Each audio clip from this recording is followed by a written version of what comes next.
Ito si Tingin po Rafi kayo Idol. sa survey bilang Naku, Presidential po. si Melo Yap pala to. Panoorin natin. Pero pwede. Melo Yap. Bagamat hindi pa nagpapahayag si Senator Rafi Tulfo ng kanyang kagustuhan tumakbo Ang ganda ng ang ganda ng background ni Melo Yap. para sa 2028, ay marami na ang tao na gusto siyang mamuno sa ating bansa base sa performance niya sa Senado. A Pulse Asia survey reveals Senator Rafi Tulfo and Vice President Sara Duterte are the top contenders for the 2028 presidential race. In the survey conducted from March 6 to 10, it Sila naman talaga eh. I don't see anything that will happen or could happen that could change that setting na kumbaga a third player could rise or topple one of those candidates. Parang malabo. Historically, in Philippine politics, things doesn't go that fast. Okay? shows Tulfo obtaining Pag merong ganon kalaking mga kandidato. Okay, may qualifier tayo, 'di ba? Pag nung kay Pinoy kasi something happened na somebody relatively not popular tapos biglang naging popular kasi namatay si Cory. Pero wala namang mga Duterte figure nun. 'Di ba? Sino bang nun si Gloria? Tapos na yung term ni Gloria. Sino bang kalaban ni Gloria? Si Binay. Yung mga ganun parang so walang hindi siya walang Duterte or Tulfo figure. Okay, tuloy natin. 35% voter preference and Duterte receiving 34% support. Unang-una nga dito ay ang malasakit sa karaniwan mamamayan. Kilala siya sa pagtutok sa mga isyong direktang nakakaapekto sa mahihirap, manggagawa, OFW at mga inaapi. Marami ang naniniwalang dala niya sa Senado ang boses ng masa. At Actually, totoo naman, whether you admit it or not, as a populist, malakas talaga sa masa si Rafi Tulfo. Okay? And he has the track record sa Rafi Tulfo in action pa lang, may track record na siya eh. And dun sa Senate, makikita mo halos linggo-linggo lagi siyang meron siyang ilang beses isang linggo, minsan meron siyang mga hearing eh. 'Di ba? And you can criticize them. Some of the hearings are not of course hindi magiging perpekto lahat 'yun, 'di ba? But the point is he's a working senator. 'Di ba? He's a working senator. You can't deny that. And meron pa siyang RTIA, 'di ba?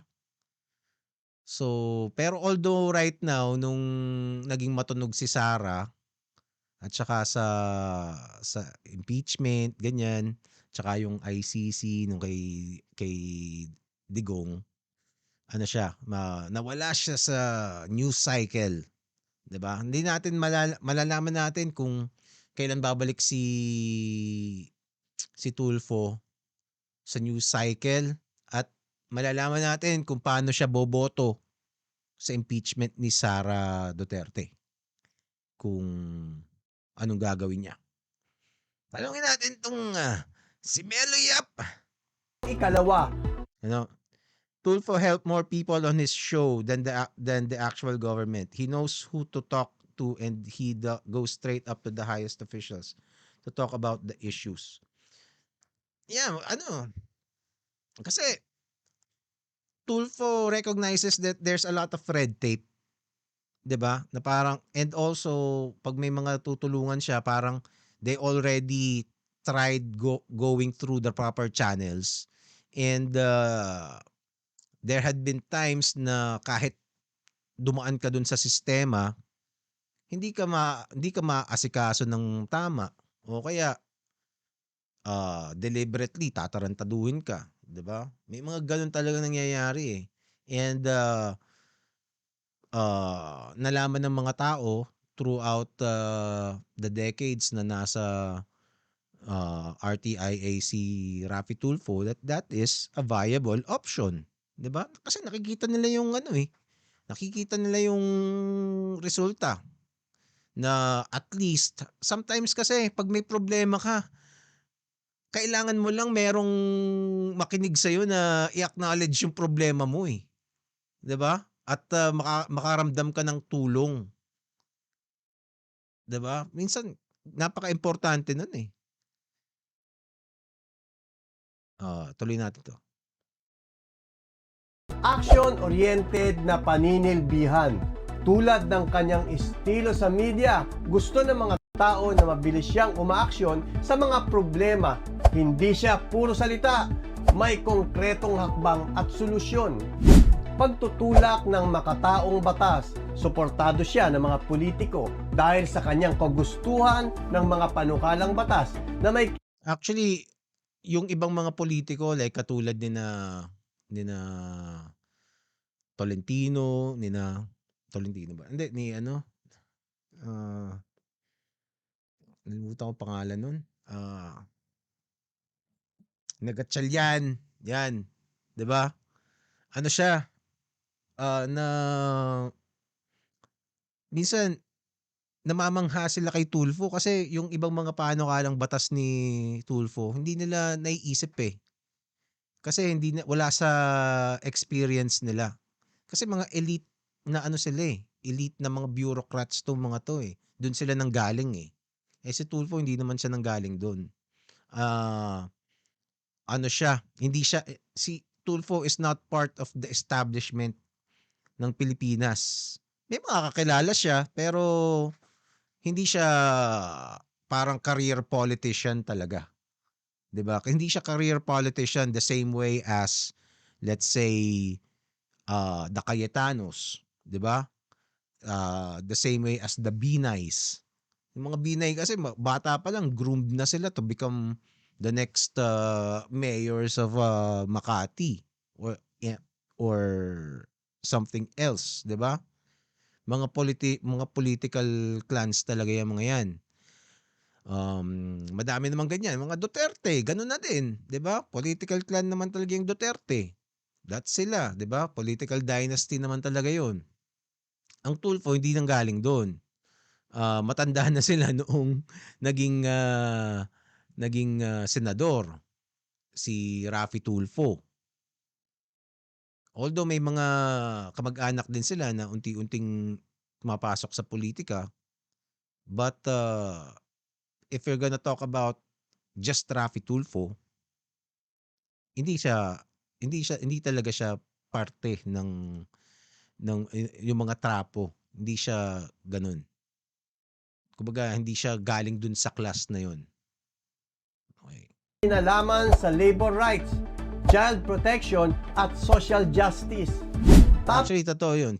Yun ang isang kinakaano na yung sa mga bata, talagang gigil na gigil si Tulfo pag bata yung biktima. Pagustuhan ng mga panukalang batas na may kinalaman sa labor rights, Sa labor, makikita naman sa yun, dun sa RTIA, labor rights. Tapos ngayon nasa yung Committee on Labor, parang vice chairman ata siya doon. child protection at social justice. Social justice. Hindi ko alam. Mukhang hindi naman woke si Raffy Tulfo. Kasi yung social justice, yan, buzzword yan sa mga progressives. Hindi ko alam kung, pero I think sometimes meron siyang mga liberal views, but I don't think siya yung woke na politiko. Like unlike na katulad ni na Risa Ontiveros, ni na Kiko Pangilinan, yun yung mga progressives Yun yung mga nagsusulong ng mga woke na batas.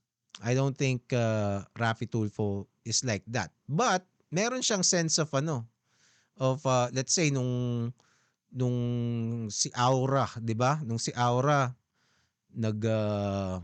tawag do'n, nung una parang nakampihan niya si Aura, eh. Kasi parang, inaapi yung LGBT, parang gano'n until lumabas yung mga video, 'di ba? So, medyo recalibrate siya do'n nung after being presented habang nung nabigyan na siya ng ebidensya, 'di ba? So, parang, ganito pala yung nangyari, 'di ba? So so hindi siya blind sa social justice na just because LGBT 'yan, 'di ba, dapat 'yan yung kampihan. 'Yun ang punto ko, 'di ba?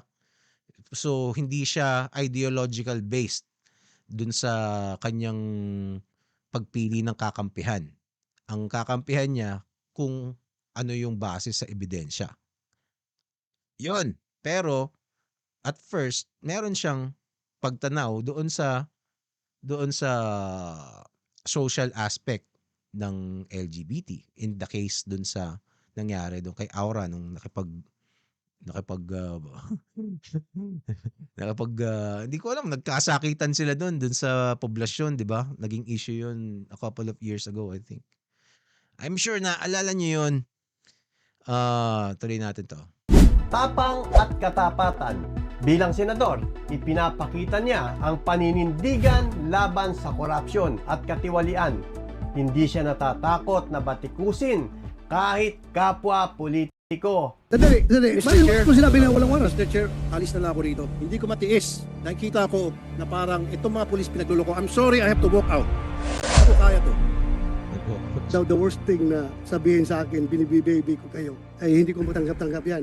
Hindi Actually, madami na siyang yung mga secretaries sa mga USEC, secretaries, sa DOH, 'di ba?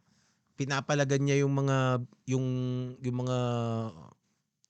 mga tawag dito, operatives ng Big Pharma, ng mga sa gamot, 'di ba? Para sila yung makontrol nila yung mga presyo at saka yung flow ng mga gamot sa market, 'di ba?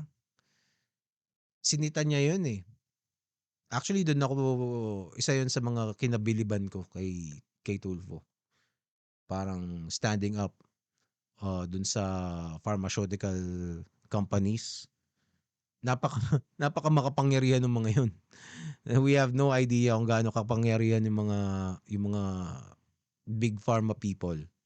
Kahit yung mga politiko sa US napapaikot nun. So, but Raffy Tulfo stood up against them. And for me, that is really impressive. Tuloy natin to. traditional na politician. Anti-trapo Ayun, tama. appeal.